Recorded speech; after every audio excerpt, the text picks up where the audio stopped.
नमस्कार दोस्तों। आज की कहानी है दूध का दाम, मुंशी प्रेमचंद द्वारा लिखित। अब बड़े बड़े शहरों में दाइयाँ, नर्सें और लेडी डॉक्टर सभी पैदा हो गई हैं, लेकिन देहातों में जच्चे खानों पर अब भी भंगिनों का ही प्रभुत्व है और निकट भविष्य में इसमें कोई तब्दीली होने की आशा नहीं। बाबू महेशनाथ अपने गांव के जमींदार थे, शिक्षित थे और जच्चे खानों में सुधार की आवश्यकता को मानते थे, लेकिन इसमें जो बाधाएं थीं उन पर कैसे विजय पाते। कोई नर्स देहात में जाने पर राजी न हुई और बहुत कहने सुनने से राजी भी हुई तो इतनी लंबी चौड़ी फीस मांगी कि बाबू साहब को सिर झुकाकर चले आने के सिवा और कुछ न सूझा। लेडी डॉक्टर के पास जाने की उन्हें हिम्मत न पड़ी।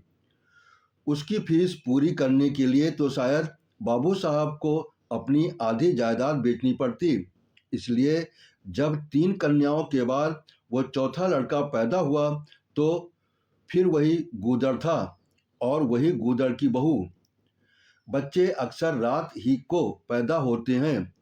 एक दिन आधी रात को चपरासी ने गूदड़ के द्वार पर ऐसी हाँक लगाई कि पास पड़ोस के भी जाग पड़ गई। लड़की न थी कि मरी आवाज़ से पुकारता। गूदड़ के घर में इस शुभ अवसर के लिए महीनों से तैयारियां हो रही थीं। भय था तो यही कि फिर बेटी न हो जाए, नहीं तो वही बंधा हुआ 1 रुपया और 1 साड़ी मिलकर रह जाएगी। इस विषय में स्त्री पुरुष में कितनी ही बार झगड़ा हो चुका था, सर लग चुकी थी। स्त्री कहती थी, अगर अब की बेटा न हो तो मुंह न दिखाऊं। हाँ हाँ, मुंह न दिखाऊं, सारे लक्षण बेटे के हैं। और गूदड़ कहता था, देख लेना बेटी होगी और बीज खेत बेटी होगी। बेटा निकले तो मूछें मुड़ा लूं। हाँ हाँ, मूछें मुड़ा लूं।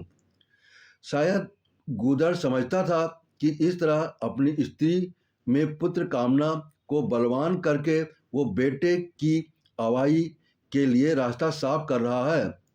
भूंगी बोली, अब मुझे मुड़ा ले दाढ़ीदार। कहती थी बेटा होगा, सुनता ही न था, अपनी ही रट लगाए जाता था। मैं आज तेरी मुझे मूड़ूंगी, खूंटी तक तो नहीं रखूंगी तेरी। गूदड़ ने कहा, अच्छा मोड़ लेना भली मानस, मुझे क्या फिर निकलेंगी ही नहीं। तीसरे दिन देख लेना, फिर ज्यों की त्यों हैं, मगर जो कुछ मिलेगा उसमें आधा रख लूँगा, कह देता हूँ। भूंगी ने अंगूठा दिखाया और अपने 3 महीने के बालक को गूदड़ के सुपुर्द कर सिपाही के साथ चल खड़ी हुई। गूदड़ ने पुकारा, अरे सुन तो, कहाँ भागी जाती है? मुझे भी बधाई बजाने जाना पड़ेगा, इसे कौन संभालेगा? भूंगी ने दूर ही से कहा, इसे वहीं धरती पर सुला देना, मैं आके दूध पिला जाऊंगी। महेशनाथ के यहाँ अब भी भूंगी की खूब खातिरदारियां होने लगीं। सवेरे हरीरा मिलता, दोपहर को पूरियां और हलवा, तीसरे पहर को फिर और रात को फिर, और गूदड़ को भी भरपूर परोसा मिलता था। भूंगी अपने बच्चे को दिन रात में 1-2 बार से ज़्यादा न पिला सकती थी। उसके लिए ऊपर के दूध का प्रबंध था। भूंगी का दूध बाबू साहब का भाग्यवान बालक पीता था और ये सिलसिला 12वें दिन भी न बंद हुआ। मालकिन मोटी ताजी देवी थीं, पर अब की कुछ ऐसा संयोग कि उन्हें दूध हुआ ही नहीं। तीनों लड़कियों के बार इतने इफरात से दूध होता था कि लड़कियों को बदहजमी हो जाती थी। अब की एक बूंद नहीं। भूंगी दाई भी थी और दूध पिलाई भी। मालकिन कहती, भूंगी हमारे बच्चे को पाल दे, फिर जब तक तू जिए बैठी खाती रहना, 5 बीघे माफ़ी दिलवा दूंगी, नाती पोते तक चैन करेंगे। और भूंगी का लाड़ा ऊपर का दूध हजम न कर सकने के कारण बार बार उल्टी करता और दिन ब दिन दुबला होता जाता था। भूंगी कहती, बहू जी मूड़न में चूड़ी लूँगी, कह देती हूँ। बहू जी ने उत्तर देती, हाँ हाँ चूड़े लेना भाई, धमकाती क्यों है? चांदी के लेगी या सोने के? वाह बहू जी, चांदी के चूड़े पहन के किसे मुंह दिखाऊंगी और किसकी हंसी होगी? अच्छा सोने के लेना भाई, कह तो दिया।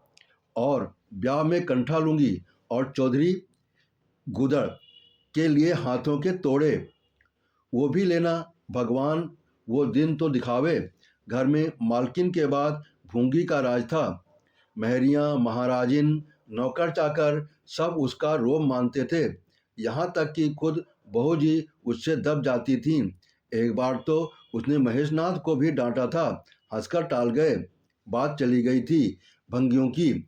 महेशनाथ ने कहा था, दुनिया में और चाहे जो कुछ भी हो जाए, भंगी भंगी ही रहेंगे, इन्हें आदमी बनाना कठिन है। इस पर भूंगी ने कहा था, मालिक भंगी तो बड़ों बड़ों को आदमी बनाते हैं, उन्हें क्या कोई आदमी बनाए? ये गुस्ताखी करके किसी दूसरे अवसर का भला भूंगी के सिर के बाल बच सकते थे, लेकिन आज बाबू साहब ठठाकर हंसे और बोले, भूंगी बात बड़े पते की कहती है। भूंगी का शासनकाल साल भर से आगे न चल सका। देवताओं ने बालक के भंगिन का दूध पीने पर आपत्ति की। मोटेराम शास्त्री तो प्रायश्चित का प्रस्ताव कर बैठे। दूध तो छुड़ा दिया गया, लेकिन प्रायश्चित की बात हंसी में उड़ गई। महेशनाथ ने फटकार कर कहा, प्रायश्चित की खूब कही शास्त्री जी, कल तक उसी भंगिन का खून पीकर पला, अब उसमें छूत घुस गई। वाह रे आपका धर्म!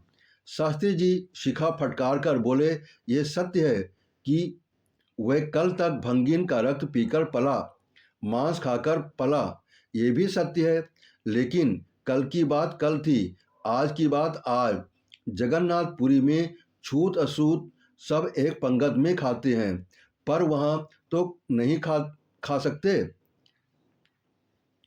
बीमारी में तो हम भी कपड़े पहने खा लेते हैं, खिचड़ी तक खा लेते हैं बाबूजी, लेकिन अच्छे हो जाने पर तो नेम का पालन करना ही पड़ता है। आप धर्म का बात न्यारी है, तो इसका ये अर्थ है कि धर्म बदलता रहता है, कभी कुछ और क्या। राजा का धर्म अलग, प्रजा का धर्म अलग, अमीर का धर्म अलग, गरीब का धर्म अलग। राजे महाराजे जो चाहें खाएं, उनके साथ चाहे खाएं, जिसके साथ चाहे शादी ब्याह करें, उनके लिए कोई बंधन नहीं। समर्थ पुरुष हैं, बंधन तो मध्यम वालों के लिए है। प्रायश्चित तो न हुआ, लेकिन भूंगी को गद्दी से उतरना पड़ा। हाँ, दान दक्षिणा इतनी मिली कि वो अकेले न ले जा सकी, और सोने के चूड़े भी मिले। एक की जगह दो नई सुंदर साड़ियाँ, मामूली नैनसुख की नई जैसी लकड़ियों की बार मिली थी। इसी साल प्लेग ने जोर बांध और गुदड़ पहले ही चपेट में आ गया। भूंगी अकेली रह गई, पर गृहस्थी ज्यों की त्यों चलती रही। लोग ताक लगाए बैठे थे कि भूंगी अब गई। फला भंगी से बातचीत हुई, फला चौधरी आए, लेकिन भूंगी न कहीं आई और न कहीं गई। यहाँ तक कि 5 साल बीत गए और उसका बालक मंगल दुर्बल और सदा रोगी रहने पर भी दौड़ने लगा। सुरेश के सामने फिद्दी सा लगता था। एक दिन भूंगी महेशनाथ के घर का परनाला साफ कर रही थी। महीनों से गलीज जमा हो गया था, आंगन में पानी भरा रहने लगा था। परनाले में एक मोटा बांस डालकर जोर से हिला रही थी। पूरा दाहिना हाथ परनाले के अंदर था, पर कि यकायक उसने चिल्लाकर हाथ निकाल लिया। उसी वक्त काला सांप परनाले से निकलकर भागा। लोगों ने दौड़कर उसे मार तो डाला, लेकिन भूंगी को न बचा सके। समझे पानी का सांप है, विषैला न होगा, इसलिए पहले ही कुछ गफलत की गई। फिर विष देह में फैल गया और लहरें आने लगीं। तब पता चला कि वो पानी का सांप नहीं, जहुअन था। मंगल अब अनाथ था। दिन भर महेश बाबू के द्वार पर मंडराया करता। घर में जूठन इतना बचता था कि ऐसे ऐसे 10-5 बालक पल सकते थे। खाने की कोई कमी न थी। हाँ, उसे तब बुरा जरूर लगता जब उसे मिट्टी के कटोरे में ऊपर से खाना दिया जाता था। सब लोग अच्छे अच्छे बर्तनों में खाते, उसके लिए मिट्टी के कटोरे। यूँ उसे इस भेदभाव का बिल्कुल ज्ञान न होता था, लेकिन गांव के लड़के चिढ़ा चिढ़ा कर उसका अपमान करते रहते थे। कोई उसे अपने साथ खिलाता भी न था। यहाँ तक कि जिस टाट पर वो सोता था वो भी अछूत था। मकान के सामने एक नीम का पेड़ था। इसी के नीचे मंगल का डेरा था। एक फटा सा टाट था का टुकड़ा, 2 मिट्टी के कटोरे और एक धोती, जो सुरेश बाबू की उतारन थी। जाड़ा गर्मी बरसात हर एक मौसम में वो जगह एक सी आरामदेह थी। और भाग की बली मंगल झुलसती हुई लू, गलते हुए जाड़े और मूसलाधार वर्षा में भी जिंदा और पहले से भी कहीं स्वस्थ था। बस उसका कोई अपना न था। तो गांव का एक कुत्ता जो अपने सहवर्गियों के जुल्म से दुखी होकर मंगल की शरण में आ पड़ा था। दोनों एक ही खाना खाते, एक ही टाट पर सोते, तबीयत भी दोनों की एक सी थी और दोनों एक दूसरे के स्वभाव को जान गए थे। कभी आपस में झगड़ा न होता था। गांव के धर्मात्मा लोग बाबू साहब की इस उदारता पर आश्चर्य करते। ठीक द्वार के सामने 50 हाथ भी न होगा मंगल का पड़ा रहना उन्हें 16वें आने धर्म विरुद्ध जान पड़ा। छी, यह यही हाल रहा तो थोड़े ही दिनों में धर्म का अंत ही समझो। भंगी को भी भगवान ने ही रचा है, ये हम भी जानते हैं। उसके साथ हमें किसी तरह का अन्याय न करना चाहिए, ये किसे नहीं मालूम। भगवान का तो नाम ही पतित पावन है, लेकिन समाज की मर्यादा भी कोई वस्तु है। उस द्वार पर जाते हुए संकोच होता है। लोग गांव के मालिक हैं, जाना तो पड़ता ही है, लेकिन बस यही समझ लो कि घृणा होती है। मंगल और टॉमी ने गहरी बनती थी। मंगल कहता, देखो भाई टॉमी, जरा और खिसक कर सो, आखिर मैं कहाँ लेटूं? सारा टार तो तुमने घेर लिया। टॉमी कूं करता, दुम हिलाता और खिसक जाने के बदले और ऊपर चढ़ जाता एवं मंगल की मुंह चाटने लगता। शाम को वो एक बार रोज अपना घर देखने और थोड़ी दूर देर रोने जाता। पहले साल फूस का छप्पर गिर पड़ा, दूसरे साल एक दीवार गिरी और अब केवल आधी दीवारें खड़ी थीं, जिनका ऊपरी भाग नोकदार हो गया था। यही उसे स्नेह की संपत्ति मिली थी।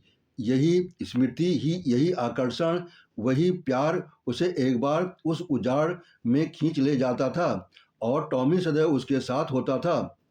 मंगल नोकदार दीवार पर बैठ जाता और जीवन के बीते और आने वाले स्वप्न देखने लगता और बार बार उछलकर उसकी गोद में बैठने की असफल चेष्टा करता। एक दिन कई लड़के खेल रहे थे। मंगल भी पहुंचकर दूर खड़ा हो गया।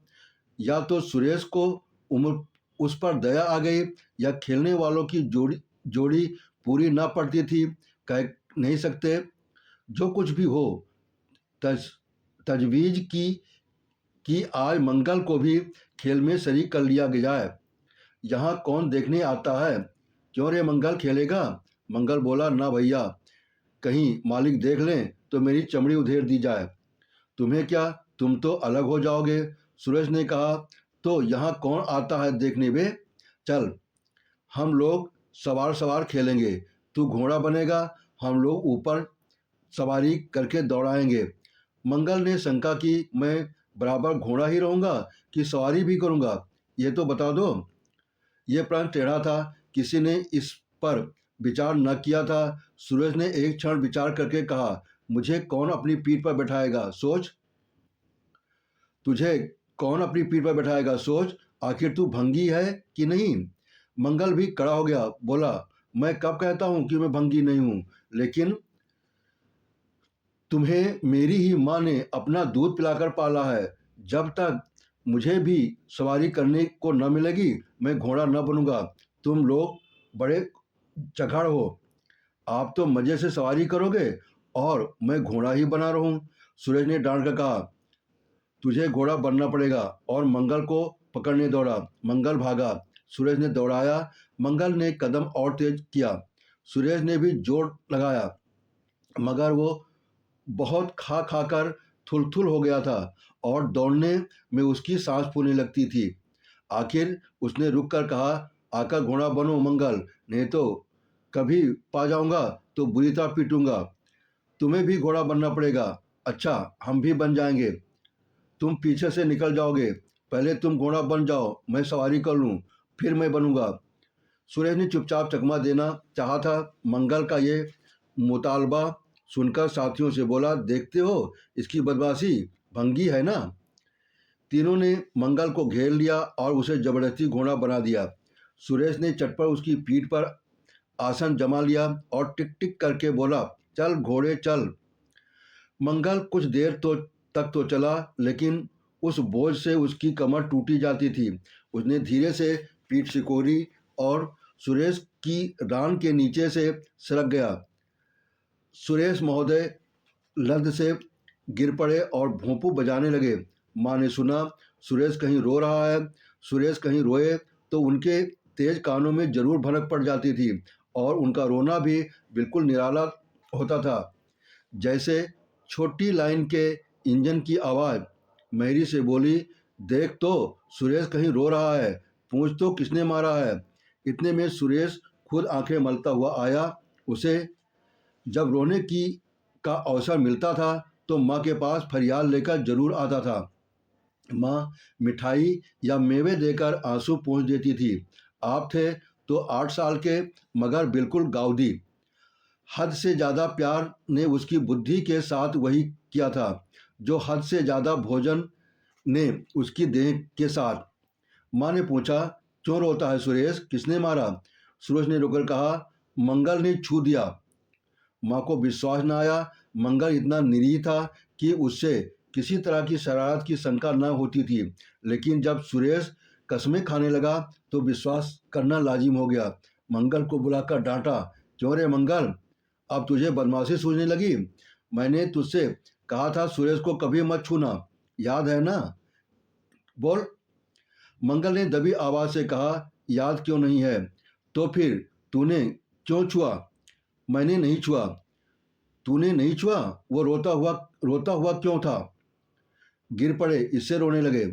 चोरी और सीना जोरी, देवी जी दांत पीस कर रह गईं। मारती तो उसी दिन स्नान करना पड़ता। छड़ी तो हाथ में लेनी ही पड़ती और छूत का विद्युत प्रवाह इसी छड़ी के रास्ते उसकी देह में पैवस्त हो जाता। इसलिए जहाँ तक गालियाँ दे सकी दी और हुक्म दिया कि अभी अभी यहाँ से निकल जा। फिर जो इस द्वार पर तेरी सूरत नजर आई तो खून ही पी जाऊंगी। मुफ्त की रोटियां खा खा कर शरारत छूटती है आदि। मंगल ने गैरत तो क्या थी, हाँ डर था। चुपके से अपने सकोरे उठाए, टाट का टुकड़ा बगल में दबाया, धोती कंधों पर रखी और रोता हुआ वहाँ से चल पड़ा। अब वो यहाँ कभी नहीं आएगा। यही तो होगा कि भूखों मर जाएगा, क्या हरज है। इस तरह जीने से फायदा ही क्या। गांव में उसके लिए और ठिकाना कहाँ था। भंगी को कौन पनाह देता। उसी खंडहर की ओर चला जहाँ भले दिनों की स्मृतियाँ उसके आंखें आंसू पूंछ सकती थीं और खूब फूट फूट कर रोया। उसी क्षण टॉमी भी उसे ढूंढता हुआ पहुंचा और दोनों अपनी व्यथा कथा भूल गए। लेकिन ज्यों ज्यों दिन का प्रकाश क्षीण होता जाता था, मंगल की गलानी भी क्षीण होती जाती थी। बचपन को बेचैन करने वाली भूख देह का रक्त पी पी कर और भी बलवान होती जाती थी। आंखें बार बार कसौरों की ओर उठ जाती। वहाँ अब तक सुरेश की जूठी मिठाइयाँ मिल गई होती। यहाँ क्या धूल फांके। उसने टॉमी से सलाह की, खाओगे क्या टॉमी? मैं तो भूखा लेट रहूँगा। टॉमू ने कूं कूं करके शायद कहा, इस तरह का अपमान तो जिंदगी भर सहना है। यूं हिम्मत हारोगे तो कैसे काम चलेगा? मुझे देखो ना।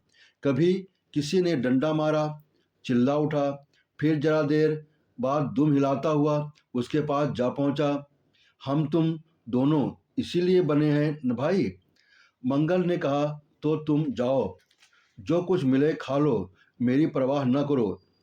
टॉमी ने अपनी स्वान भाषा में कहा, अकेला नहीं जाता, तुम्हें साथ लेकर चलूँगा।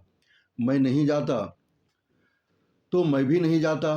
भूखों मर जाओगे तो क्या तुम जीते रहोगे? मेरा कौन बैठा है जो रोएगा?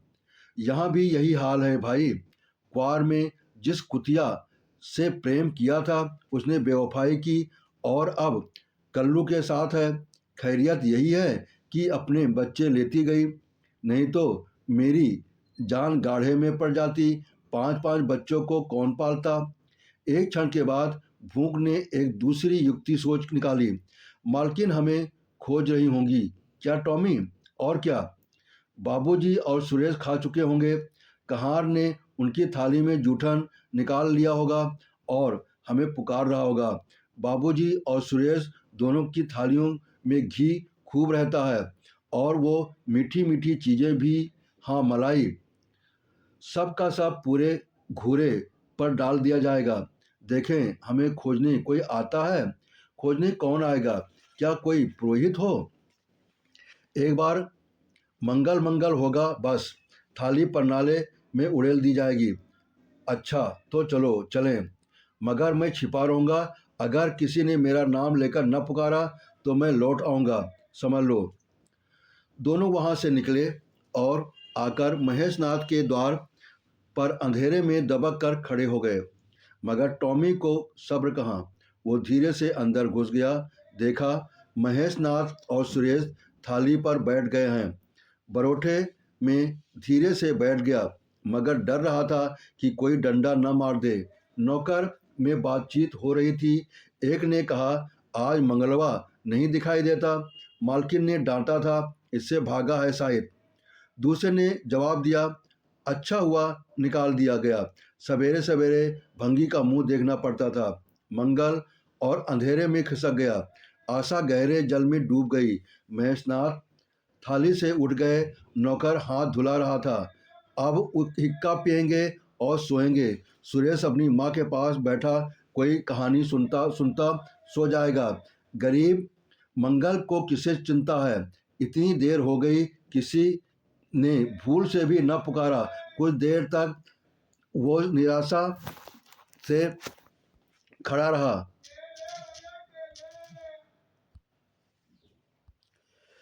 फिर एक लंबी सांस खींचकर जाना ही चाहता था कि कहार पत्तल में थाली का जूठन ले जाता नजर आया।